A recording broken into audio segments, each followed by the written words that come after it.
அரசு சிறுபான்மையினர் மாணவிகள் விடுதியில் தரமற்ற உணவு தயார் செய்யப்படுவதாகவும் புகார் அளித்ததால் விடுதி காப்பாளர் மிரட்டல் விடுப்பதாகவும் மாணவிகள் புகார் அளித்திருப்பது பரபரப்பை கிளப்பியுள்ளது. திருப்பத்தூர் மாவட்டம் வாணியம்பாடி நேதாஜி நகர் பகுதியில் அரசு சிறுபான்மையினர் மாணவிகள் விடுதி ஒன்று செயல்பட்டு வருகிறது. விடுதியில் தரமற்ற உணவுகள் தயார் செய்யப்படுவதாக கூறிய மாணவிகள் கல்லூரி 9 மணிக்கு தொடங்கும் நிலையில் 8 மணிக்கு மேல்தான் உணவு சமைக்கப்படுவதாக குற்றம் சாட்டினர்.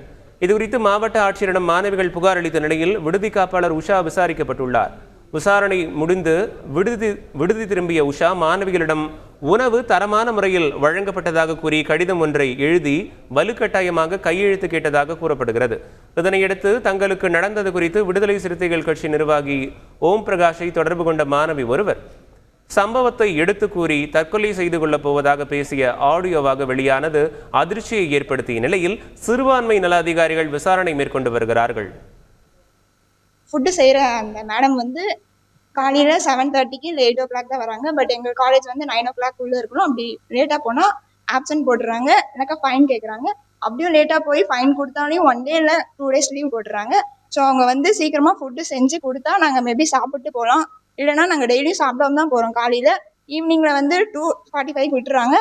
அதுக்கு வந்து சாப்பாடு செஞ்சுறாங்க. ஸோ நாங்கள் வந்து சாப்பிட்றோம். மற்ற ஸ்டூடெண்ட்ஸ் எல்லாம் வந்து 5 o'clock அந்த மாதிரி வராங்க. அதுக்குள்ளே அந்த 1 மணிக்கெல்லாம் செய்கிற சாப்பாடு ஆறிடுது. இப்போ இருக்கு வார்டன் வரும்போது நல்லா சமைக்கிறாங்க சார். சப்போஸ் அப்படி வார்டன் வரலன்னு சொன்னால் வேற மாதிரி சமைக்கிறாங்க சார்.